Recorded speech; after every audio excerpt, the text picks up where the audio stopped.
Bismillahirrahmanirrahim. Assalamualaikum warahmatullahi wabarakatuh. Pada kesempatan ini saya akan memaparkan materi tentang tahapan era teknologi komunikasi. Materi ini penting untuk kita pahami karena perkembangan teknologi komunikasi sangat mempengaruhi cara manusia berinteraksi, menyampaikan informasi, dan membangun peradaban dari masa ke masa. Menurut Everett M. Rogers, perkembangan teknologi komunikasi terbagi menjadi 4 tahapan utama, yaitu tahap tulisan cetak, telekomunikasi, dan interaktif. Keempat tahapan ini menunjukkan bagaimana komunikasi manusia berkembang dari yang sangat sederhana hingga menjadi sangat kompleks bagi digital seperti saat ini. Pada tahap tulisan, manusia mengenal simbol-simbol untuk menyampaikan pesan. Contohnya adalah bangsa Sumeria yang menulis menggunakan tanah liat, kulit hewan, dan lukisan dinding gua sekitar 4000 tahun sebelum Masehi. Ini merupakan awal dari komunikasi terdokumentasi.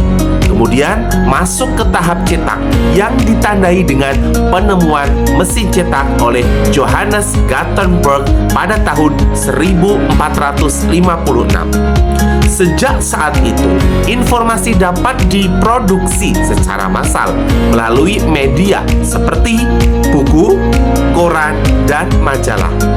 Era ini juga menjadi awal berkembangnya industri media cetak. Selanjutnya adalah tahap telekomunikasi yang dimulai dengan penemuan telegram oleh Morse pada tahun 1844. Perkembangan ini melahirkan berbagai media seperti radio, televisi, dan komunikasi berbasis satelit. Bahkan sejak tahun 1962, satelit komunikasi dimulai digunakan untuk mempercepat penyebaran informasi secara global. Tahap terakhir yaitu interaktif, yang ditandai dengan kemajuan teknologi komputer dan internet. Pada era ini, komunikasi tidak lagi satu arah, melainkan dua arah, bahkan multi arah.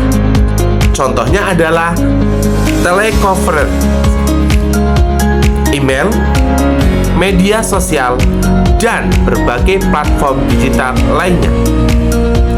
Roger juga membagi perkembangan masyarakat menjadi 3 jenis. Apa saja itu 3 jenis? Yang pertama, masyarakat pertanian, industri, dan informasi. Pada masyarakat pertanian yang berlangsung selama ribuan tahun, sumber daya utama adalah makanan dan pekerjaan didominasi oleh para petani. Teknologi yang digunakan masih sangat sederhana dan berbasis tenaga manusia. Kemudian berkembang menjadi masyarakat industri yang berlangsung 200 tahun, di mana sumber daya utama beralih ke energi. Pada masa ini, pekerjaan didominasi oleh buruh pabrik dan teknologi mesin mulai berkembang pesat. Selanjutnya adalah masyarakat informasi, yaitu masyarakat modern saat ini di mana informasi menjadi sumber daya utama.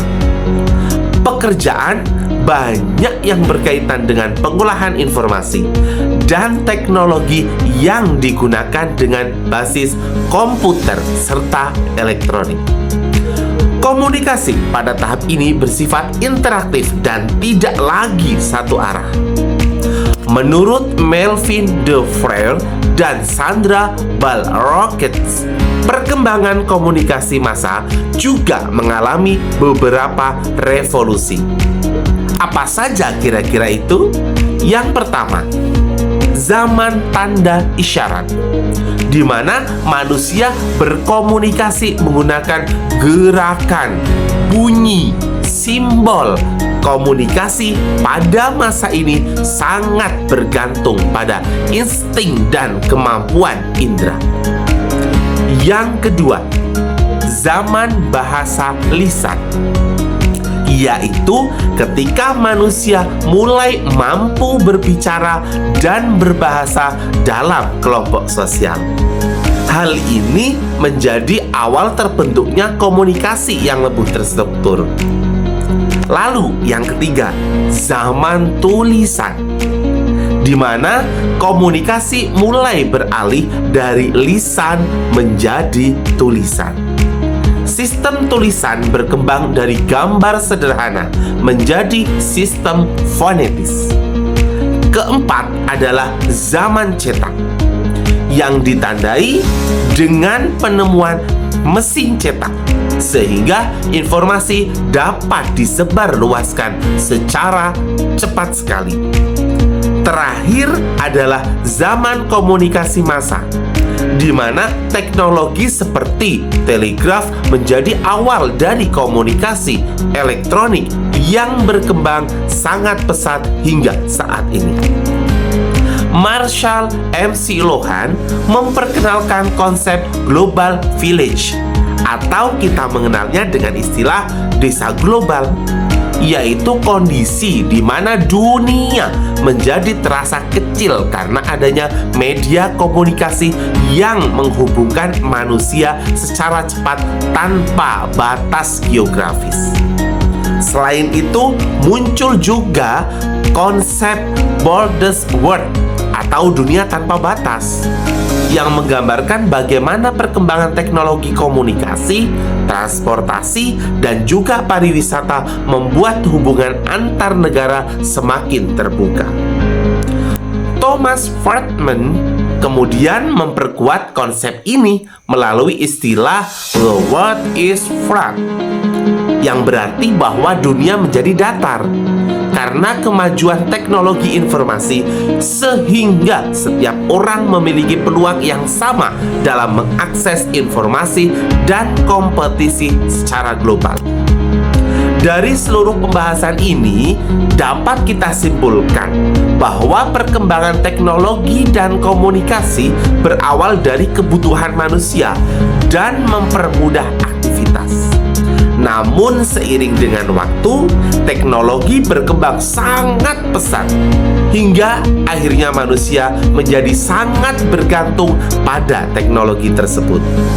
Oleh karena itu, penting bagi kita untuk tidak hanya memahami teori perkembangan teknologi komunikasi, tetapi juga memahami latar belakang dan dampaknya agar kita dapat memanfaatkan teknologi secara bijak. Demikian, terima kasih. Ada kurang lebihnya kami mohon maaf. Dari saya, wabillahi taufik wal hidayah. Wassalamualaikum warahmatullahi wabarakatuh.